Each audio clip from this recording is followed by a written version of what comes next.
Things Podcast.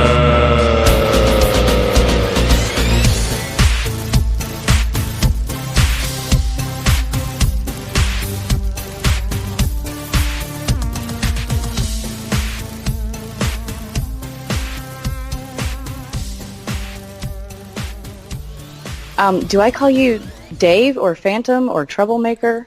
Dave. Dave is okay. Good. Yeah. I wasn't sure what you use on the podcast because I've never gotten to listen to anything. I haven't listened to a podcast in 15 years. Oh, well, that's like, that covers... I'm a terrible human. Basically how long podcasts are longer than they've been around, so... Yeah, I mean, I've occasionally gotten one because Josh subscribed to a bunch of the Tadpole Frog Pants Studios things. Yeah, I mean, I've gotten to talk to a lot of podcasters because my first year with Info Services, I got to check them all in. Oh, okay. To their tables because it was Info Services and the tables at the Sheridan. So, so I got to meet a lot of the podcasters my first year there. Well, some podcasts are pretty good, and most of them are not. Most 99% of podcasts are unlistenable. Is what I have discovered in my time in this world. Yeah, I've gotten stuck with the YouTube because my kids are addicted to YouTube. Oh, yeah, so yeah. I end up watching more stuff on YouTube than just listening. But like I said, Josh subscribes to a few of them, but not for a while. I think kicking this off with how terrible podcasts are is really the best way possible to start this podcast. So we're going to go ahead and go if you're ready. Okay, I'm good to go. All right. Well, then, Beth, Giles, like the guy from Buffy, not like the band, welcome to the Needless Things podcast. Thanks, Dave. It's great to be here. All right. So I know you mostly from DCW. I know I've seen you around Dragon Con in past years. Outside of that, but let's talk about DCW a little bit first. Well, first of all, you are here in your capacity as director of the Silk Road track now. Correct. How did this come about? I mean, obviously you've been very active in doing things at Dragon Con for years now, but this is a big new step. How did this happen? So I've been volunteering with the convention, and I'm sorry about the cough earlier. I hit the wrong mute button. But I've been volunteering with Dragon Con for about 15 years now, all in the operations side. So I've worked in signage and VIP badge pickup and information services. So I've kind of been all over the place. I've moderated a couple of panels last year. And my husband and I have been directors for MomoCon for the last, 6 years now for the physical arts department. So it was kind of the next logical step. Making a note to have you back for MomoCon next year. Fantastic. Tell me exactly, because there's so many tracks at Dragon Con, and they're constantly evolving and changing because Dragon Con is run by fans. It's for fans, and they're always looking to meet the needs of the audience that's there, of the 85,000 people that show up. But Silk Road has been around for quite a long time, but it's one of the tracks that I'm not quite as familiar with. Tell me what this encompasses. So the Silk Road track encompasses culture and live-action film across the path of the ancient Silk Road from ancient times to modern. And if you're not familiar with the Silk Road, it travels from the Mediterranean all the way to Japan and the Pacific and down into India. So it's a large portion of the Asian landmass. So this is what kind of panels and stuff do you program? What if somebody was looking to check this track out? What kind of things would they encounter? Okay, so we always have some Godzilla panels because Godzilla is the king of the monsters. And with the movie coming out this year, we've kind of expanded a few extra ones this year on our regular panels.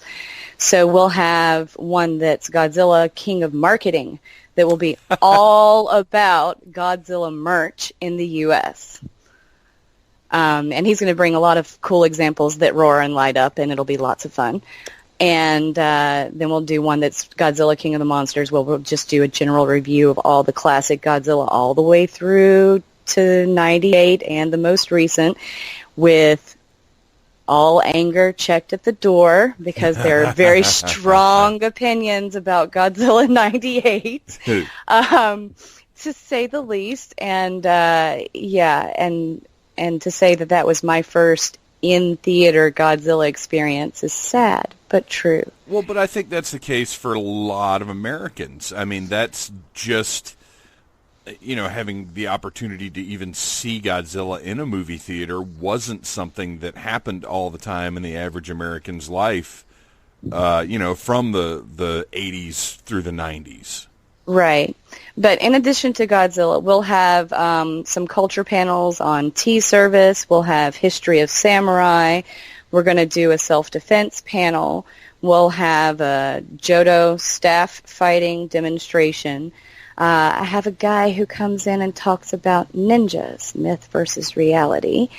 Let's see, a couple of origami panels at different levels. We'll have a beginner and an intermediate level class. And those will be hands-on workshops, so that'll be fantastic. And I also have a lady coming in this year to do a panel on traditional to modern Indian dress for women. So it really is a cultural immersion and a taste of a lot of different styles. Right, and I would be completely remiss if I eliminated my dance portion because we have a belly dance class. There's going to be a K-pop dance class. There's going to be a K-pop dance party that'll run for 4 hours Friday night. And then we're going to do the Silk Road Performance Expo where we will have, again, more dancers and then other performers as well.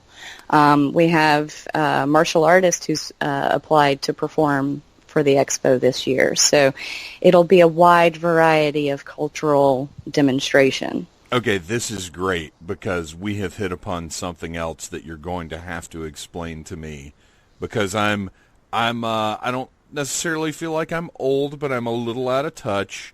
This whole K-pop thing that's going on, where did this come from and how did it get so big so quickly? Because I see so many of the people I follow on Instagram are just crazy for these bands. Yeah, so K-pop is huge, and it kind of spun out of J-pop, which is Japanese pop, and it harkens to a lot of the same reasons for how it developed. It's kind of line dancing in miniature, choreographed to a specific piece of music, and everyone can learn that dance, follow along, and do it in a very tight space with lots of other people.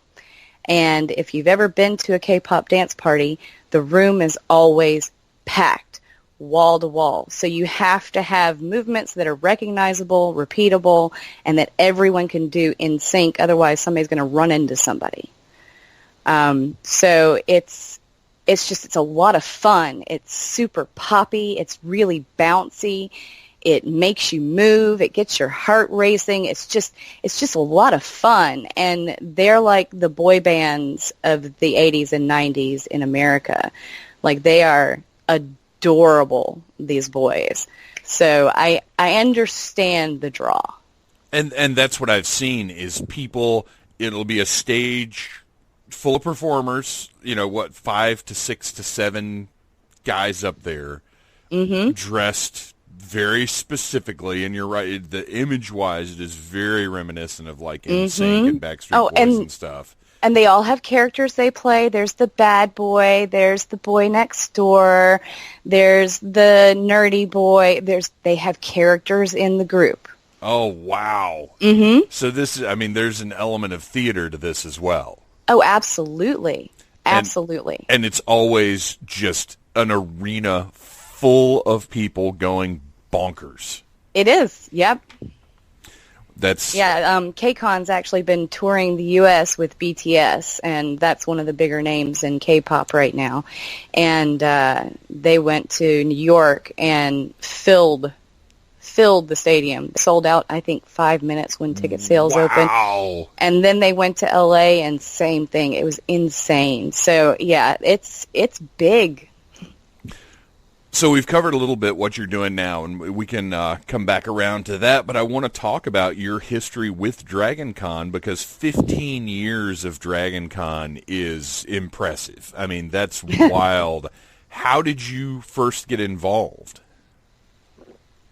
Sorry, coffee. Quite all right. Coffee is important. It's necessary for life, Dave. So my first year, I came with an ex-boyfriend who had been coming for years, and so he allowed me to just immerse myself in the experience. I spent a whole day in Brit Track. A whole day. I just sat down and I watched classic Doctor Who and Buck Rogers and watched a guy talk about ancient weapons, and it was just mind-blowing. I didn't leave my seat the whole day, except when they made us clear the room. It was nuts. I got to see a Stargate panel, and it blew my mind. Just the variety. I didn't want to leave. We were commuting in and out. It was the best experience of my life, and that was back in 2003, I think. So we were just in the Hyatt and the Marriott then. It was a very, very small convention compared to what it is now. I think we were at around 20,000 attendees. Anyway, the next year I wasn't with that guy, and I wanted to go to the convention, and I couldn't afford my membership, so I volunteered. And I ran signs for signage from room to room and made corrections and banners, and it was loads of fun. And then they snuck me away to VIP badge pickup, and that's where the guests and their agents pick up their badges. It's also where Eternal members pick up their badges. So that's kind of behind regular registration, a separate section. So even though I was working registration, nobody ever saw me in registration. And I was there for a good long while, and then I transferred over to Information Services and stayed there with Sarah McCorkindale for, I think, 7 years. So, I've been around. I've just been in the background. And then, like I said, last year I was on a couple of panels for Kelly over in the, I think, American Sci-Fi Classics track. No, that's probably entirely wrong. I'm so sorry, Kelly's military science fiction, is that right? I don't remember. See, okay, so the panels I did on anthology shows, so and on humans. So I was moderator on the humans panel, and if you're not familiar, that was a show that was on AMC and BBC, I think, for a while, and then it went to, I think, Amazon. And it was an excellent series. They're still hoping to pick up with another season because they still have more story to finish, but they haven't found anyone to produce it yet, so it seems to be dead in the water. And then we did one on the anthology series, so it was the Philip K. Dick series and Electric Sheep, or Electric Dreams. Oh, and, American Sci-Fi Media, I think. There we go, American Sci-Fi Media. Thank you. I'm so sorry, Kelly. There's a lot of American sci-fi tracks. There are. Well, there's a lot of American sci-fi, and so you have to start segmenting things. Like you were saying, we have so many tracks. It's because things have grown so large in mainstream culture that now we include so much more global information than we used to. There's just more available for us to cover and for fans to want to see. So, so like you said, we've had to segment so many of the tracks into tiny little portions because it's the only way for everybody to get enough content on everything. Now let's talk a little bit more about volunteering, because I think to the sort of the average con goer, it might fly under the radar a little bit that Dragon Con, everybody you see, whether they're directing you to panels or holding up a sign or telling you where to line up or whatever the case may be, helping you at the information booth, these are all volunteers who are giving up their personal time to make Dragon Con what it is. And I think it's one of the most important things about Dragon Con that gets overlooked pretty frequently. Right. Yep. We are a convention run by fans for the fans.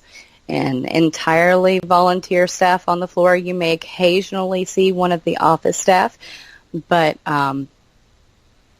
they're the only ones who are actually employed by the convention year-round. And chances are they're just out there telling volunteers to do stuff. Right. Yep. They're still working. It's still their job. So, yeah. But there's only a couple of those, but we have to have them. Without them, nothing else runs all year round. So their website support, office support, and I think that's really about it. So how does one look into volunteering for Dragon Con? So you can go to the website, and it says, let's see, let me tell you exactly what it says on the website. I think it says, how do I contribute? But let me double check that. And like you said, whether you just have a passion for working on these kinds of things or you just don't have the cash to go to Dragon Con, this is a way to get involved and to be a part of it. Right. Okay, so if you go to dragoncon.org, at the top you have a selection menu, and you go and hover over Participate, and the very first option is Volunteer. Now, we've already had our last volunteer meeting for this year, so we are not open for volunteers for 2019, and I believe that the application to volunteer for 2020 won't open until after the convention is over, but I'm not sure, because that's office end, and I don't know how that works. But I think it opens after the convention. And the first year you volunteer, you pay $20 for your badge for the weekend. Some departments are conditional upon hours completed for releasing a badge, and they do daily badges instead of a badge for the full weekend. And some departments do just a badge for the full weekend, and you show up for all your scheduled hours, or you are not allowed to volunteer next year. So there's different ways volunteering works. But volunteering is a brilliantly fun experience. It gets you in the back door to a lot of things, because sometimes you just have to go the back way, and somebody will take you if you need to, and you get to find lots of little nooks and crannies that nobody else knows about, and sometimes you get to meet celebrities that accidentally opened the wrong door, and it's bizarre. It's just the most amazing thing. I found Christopher Lloyd asleep in the lobby at the Hilton one year, woke him up and sent him to bed. We were there in the karaoke lounge, right? Mm-hmm. Yes, we Did you see that happen? We saw that, yes. That was me.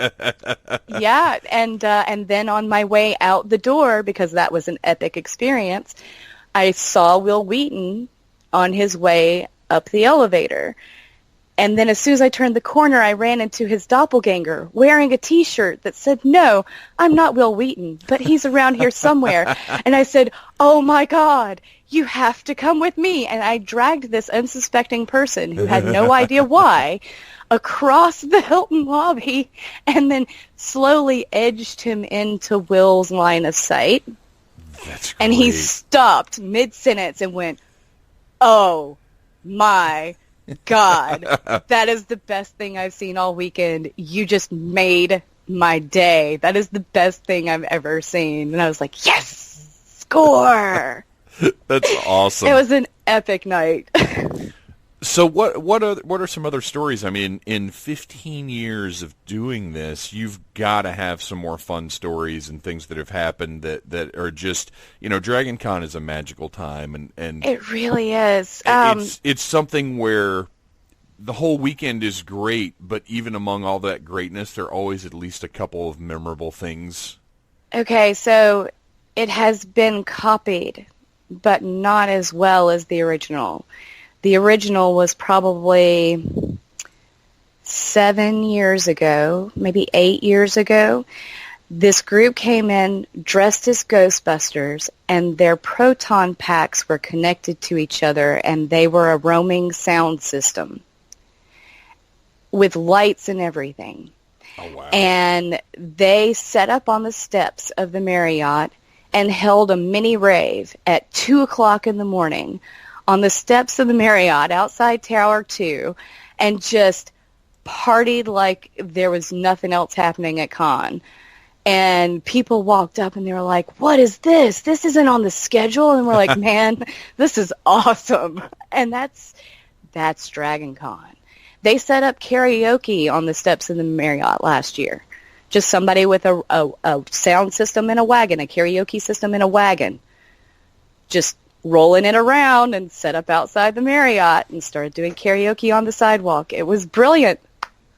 And that's one of the awesome things is, like, just in walking around, I've discovered, not necessarily part of the programming, people doing their own thing. I've seen bands playing outside. I discovered this tap dance troupe that I put over all the time called Noise Complaint. I love Noise Complaint. We were actually, the first year that my husband and I ran the department at MomoCon, they were one of our performance groups, and they were so popular and packed out the room that we had to give them to main programming. Well, but we had them back in our room this year for a follow-up session, and it was nice. It was a little reunion. I love those guys. When I found them, this was years ago, 6, 7 years ago, maybe. And I'm walking through the Marriott, and it was one of those lulls. You know how you have you're pretty up all weekend long, but sometimes you just come down a little bit. You're like, "Whoo, this is a lot. Let me just chill out for a minute." Right there at the escalators, at the backside of the Marriott level in the Marriott, they set up a little portable stage, and they were tapping in the corner. And I'm probably responsible for that because I suggested they ask if that be okay. Because they had performed for us at MomoCon that year, and I thought they were brilliant and that they should bring it to Dragon Con. You're welcome. I appreciate it because it was wonderful. I mean, it was exactly what I needed at just the right time, and that's the great thing is, you go, you make your schedule, you have the things you plan to do, but it's the things that you don't expect to see. Like the shows in the Hyatt, just walking through, and I don't keep track of who's playing when over there. I like to just walk by and see what's going on, and it's those little things that catch you by surprise because there's always something going on everywhere. Yeah. Yep, that's exactly it. There was one year that people were walking around in the fountain. We almost got banned from the fountain for that. Yeah, that was another fun one is going out of the Marriott, how they've got those, they've got the sort of waterfall window-looking things in that front area, and there was somebody up in there getting pictures of their costume, like, very, like it was a little photo shoot set up in there because that background was so cool. That's the other funny thing is cosplayers just all over the place finding cool little nooks and nice scenery and setting up like 10-minute photo shoots. All right, let's do this. So yeah, sorry. Any other kind of specific things, just fun times that you maybe didn't expect or Dragon Con moments that would go in your scrapbook? Oh, let's see. My first year working in VIP badge pickup was the first year that registration was in the Hilton. Maybe the only year the registration was in the Hilton because we added the Hilton that year.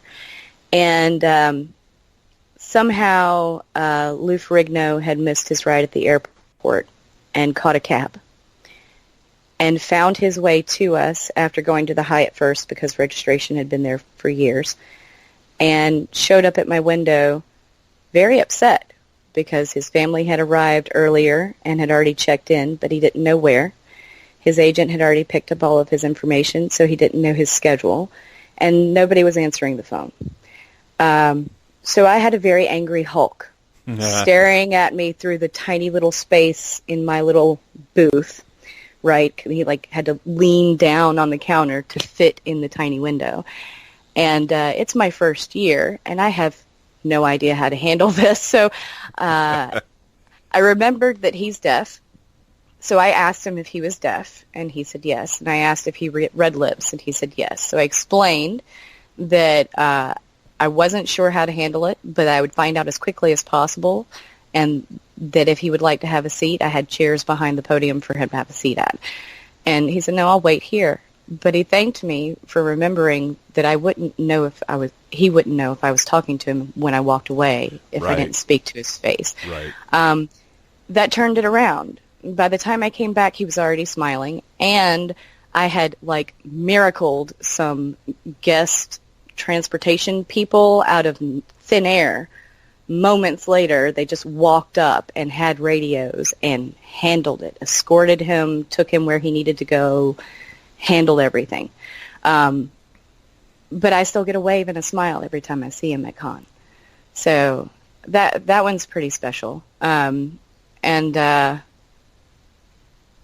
Let's see, the first year I met George Lowe. He handed me his ID to pick up his badge. He said, it's Lowe, George. And I said, okay. And he said, I'm Space Ghost. And I went, yeah, you are. And handed him back his ID and turned around and squeed a little and then handed him all of his stuff. And I was very professional. And then my director invited me over to hang out with him for half an hour. And I just sat and did a happy dance in the chair the whole time. It was unbelievable. Let's see. And one year, Captain Lou Albano came. Oh, my gosh. And he didn't realize that wrestling badges are all handled by the wrestling director. So Tiny, at the time, had all of the wrestlers' badges. And so he showed up to get his badge in the correct place, except we didn't have them. But I got to hang out with Captain Lou Albano for 15 minutes while we figured it out. It was amazing. That's incredible. And yeah, it's still sort of odd to me how wrestling is its own creature. DCW is very much its own little part of Dragon Con. It is, and it's super special. I mean, the Hooligans, I think, are the most dedicated wrestling fans I've ever seen, and they are absolutely some of the most dedicated Dragon Con fans I've ever seen. I mean, we had to create a Thursday-only badge specifically so that people who were coming just for wrestling could get in on Thursday only. Well, it is legit the best live wrestling show you'll see all year long. There's no other, without getting too behind the scenes on it, no other wrestling show happens in the way that this one happens.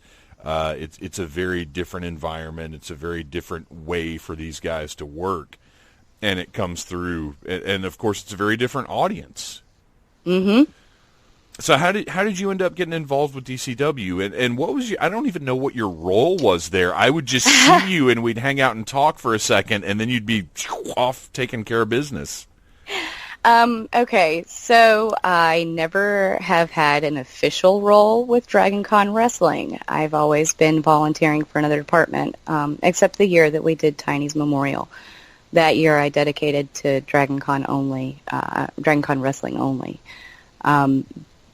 But the other years that I was involved, it was just because Tiny and I had met sitting on the patio by the pool at the Hyatt, waiting for wrestling to set up, and he invited me in to meet the guys and said, hey, you want to come sit at the table with me? You can ring the bell.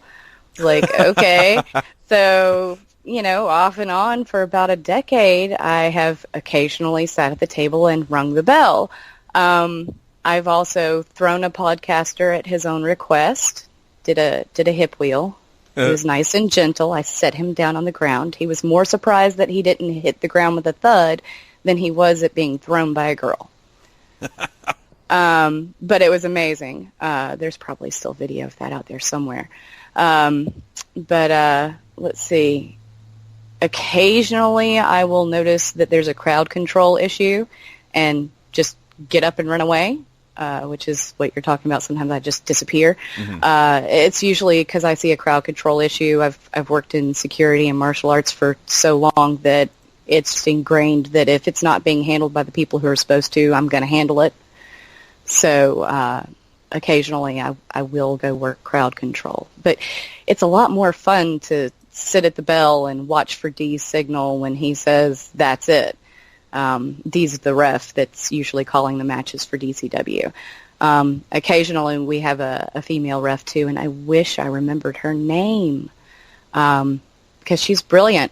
But Dee's the guy that usually calls the matches. Or not calls, refs the matches. You are the one who's been calling the matches since Tiny passed, the times that I've been there. Yeah, I didn't last year because I had other either. stuff. It's gotten to the point, well, one, sitting there the first night of con yelling for 3 hours is not good when you have 11 other things scheduled the rest of the time at Dragon Con. I know. I heard you at your G.I. Joe panel later in the weekend, and you were struggling. I could tell. It was I think that was like Sunday, around midday Sunday, the next time I saw you, and it was a pretty rough one. That was after, because Thursday night was DCW. That was like your 10th panel, wasn't it? And and also it was after the game show. The Saturday night is the other thing that is big over, panels. If I was just doing panels, I could do that all weekend, no problem, because it's just talking like we're doing now.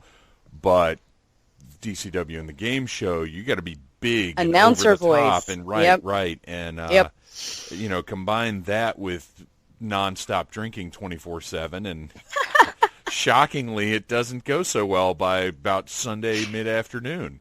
See, now I have been pregnant or nursing a baby so much in my Dragon Con career, because I have two, and I was pregnant and then nursing, so 2 years out with both of them. So that's 4 years of no partying. Ooh. At Dragon Con, and I have to tell you, the sober Dragon Con experience is maybe more amusing than the party experience. I could buy that. You still go to all the parties, but you get to remember what everybody else did. Right? Right. Like, Absolutely. you can tell them how they got that bruise or cut their hand or whose phone number that is, or right? Because you're the one who was conscious for the whole thing. It's amazing and really entertaining. Well, I'm definitely just going to take your word for that. Okay, that's fair. I'm not going to be experimenting with sober Dragon Con this year. I will also admit that I have had pie and vodka gummies for breakfasts. So yeah. It goes both ways at Dragon Con. Look, if at Dragon Con sometimes coffee isn't enough. It's true.